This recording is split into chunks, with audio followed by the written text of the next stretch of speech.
And this reminds me of a joke where a guy goes to an interview and the interviewer asks, "What's your greatest weakness?" And he says, "I'm too honest."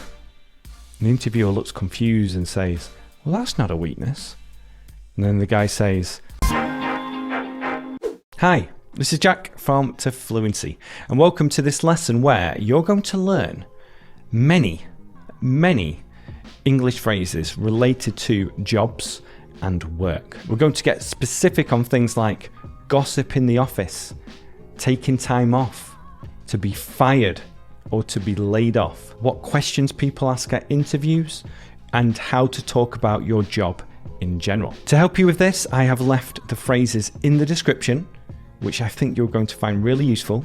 And like always, I have added subtitles so you can turn those on if you prefer. And I've also left some similar lessons in the description too.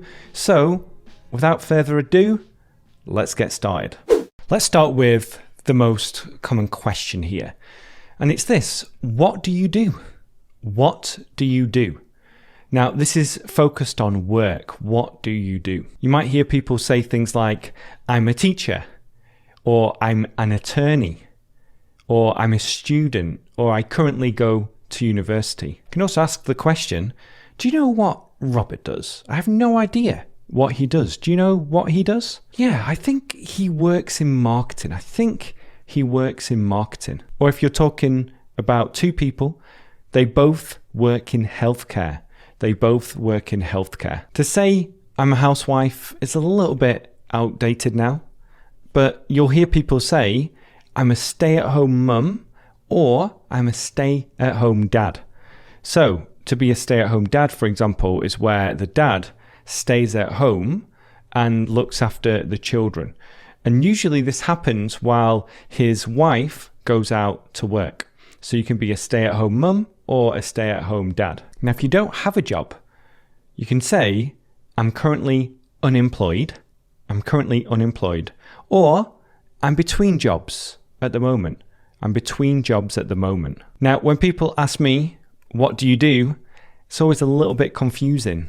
But at the moment, I say I create educational content. I have my own business and I create educational content. So in my case, I have my own business. If I just say that, then people will ask more questions.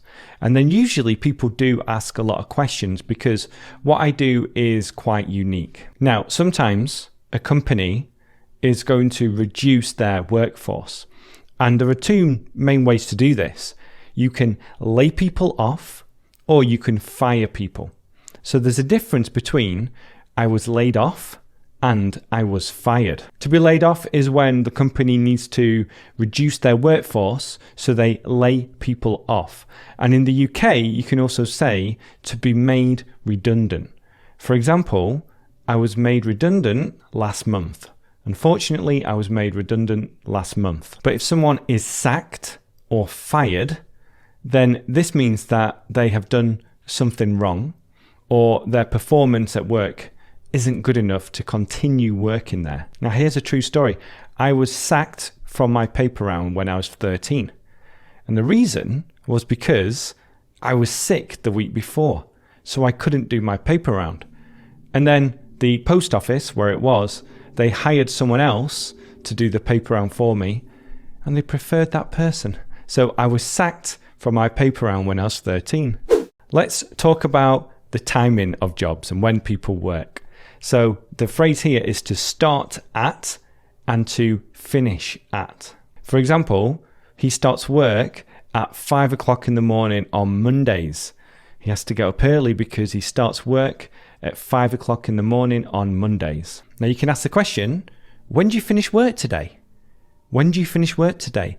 Or you might hear people say, "What time do you get off today?" What time do you get off today? And a lot of people, they work from 9 till 5. Now listen to this mini conversation. "I've got a few meetings tomorrow, so I'll be back late. Can you cancel them?" No. So to be back late means to return from work late. I'll be back late tomorrow. Personally, I prefer to work first thing in the morning. So I like to wake up, have a little cup of coffee, have some water, and then open my laptop and start working. What about you? What time would you ideally start work? I love my job, because now we're going to talk about people's opinions about their job. So I love my job means I love my job. You might hear people say, oh, I hate my job at the moment. I hate my job at the moment. Or my job's all right. My job's all right. And we can use conditionals here too, because you can say, I would love my job if I had a better boss. Or if I had a better boss, I would love my job. Holidays and vacations also play a big role here. So you might hear people say, I'd love my job if I had a bit more time off. I'd love my job if I had a bit more time off. Now, speaking of time off, let's talk about this now because it varies by country. And time off means holidays or vacations where you don't go to work. Now, in the UK, employees are entitled to 28 paid vacation days, in addition to the 8 bank holidays. And a bank holiday is when the nation celebrates a special day. For example, Christmas, and my favourite day, Boxing Day. Now, do you know which country has the most paid vacation days? I'll give you the answer in 3, 2, 1. Kuwait. Kuwait has 35 paid vacation days and 13 bank holidays. In the US, there's no mandatory paid vacation leave. But most companies offer 10 days paid vacation if you are full-time. If you're part-time, it can be difficult to get those paid vacations. A question you can ask here, especially to your husband or wife, girlfriend, boyfriend, is, can you request Monday off?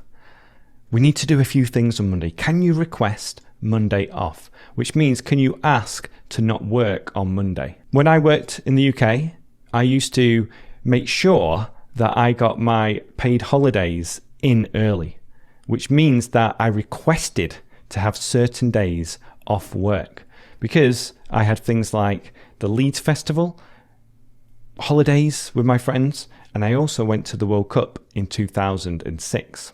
Let's now talk about looking for new jobs and also interviews and CVs. If someone is trying to find a new job, you'll hear them say, I'm looking for work at the moment, or I'm looking for a new job right now. And when you find a job that you like, when you find a job that you think, okay, this might be good for me, then the next thing to do is to apply for the job. I've applied for so many jobs, but no one has hired me yet. I have applied for so many jobs, but no one has hired me yet. And should I apply for this job? Do you think I'll get it? Should I apply for this job? Do you think I'll get it? And to get a job, in this case, means that they hire you. Now, when applying for a job, in the US, you'll send in your resume, which is your summary of your work experience and your education. But in the UK, you send in your CV. Curriculum vitae. And if the company likes you and they think, oh, maybe this person is going to be a good fit for the job, to be a good fit, which means this person's going to suit this job and do a good job, then the next stage is where people get nervous, and it's the interview. Here are some examples. I've got an interview for that job on Monday.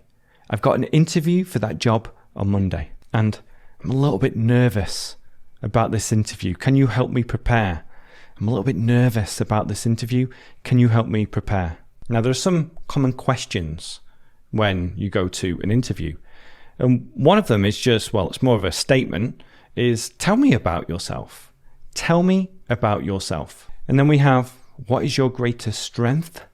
And what is your greatest weakness? Now here, a lot of people say things like, my greatest weakness is that I work too hard, or I am too loyal. And this reminds me of a joke where a guy goes to an interview and the interviewer asks, what's your greatest weakness? And he says, I'm too honest. And the interviewer looks confused and says, well, that's not a weakness. And then the guy says, I don't care what you think. More questions the person might ask you is, what do you know about this company? because they want to see if you've done any research and if you're really interested in that company. Well, what do you know about the company? And do you have any questions about the job? Do you have any questions about the job? Before talking about gossip, which I love, and idioms, let's talk about the present perfect and the present perfect continuous. Because you can say both, I've worked here since 2011 and I've been working here since 2011. And they both mean the same thing. They both have the same meaning. Another example of the present perfect continuous you might hear at the office is, I've been trying to reach Paul for a few days, but I can't get through to him. I've been trying to reach Paul for a few days, but I can't get through to him. And something that people said in the office where I used to work, you haven't brewed up for ages. You haven't brewed up for ages, which means you haven't made tea for everybody for a long time. Ooh, let's talk about gossip now. Here are some phrases you might hear at the office. Did you hear about Shannon in HR? She's, hey, got some gossip. Dave's going to get fired. I'm Dave. Let's talk through some idioms now. To be swamped. To be swamped. To be swamped means that you're super busy and you have a lot of work to do. So you might hear people say, I'm swamped at the moment. I can't do a new proposal. I'm swamped at the moment. Game changer. This is a game changer, which means this is something significant that's going to make a big difference to sales or whatever it is you're introducing. So you might say, this new app that we're going to build will be a game changer. And to think outside the box, to think outside the box. This means to explore ideas that are creative and unusual. A manager might say, come on everybody, we need to start thinking outside the box. We need to start thinking outside the box. Okay, so those are the phrases that I think are really useful when it comes to jobs and work. And like I said before, in the description I'll have a link to similar lessons, including a conversation my wife and I had about jobs. So you can hear a more natural conversation where we talk about jobs in the past, dream jobs, and what we would like to do in the future. And if you have enjoyed this, then please like and share it. Just copy the link or click the share button and send it to a friend on WhatsApp, on Messenger, or whichever platform you use. And while you're here, then click on a video on your screen so you can watch more lessons with me. Okay, I will speak to you soon. Bye-bye.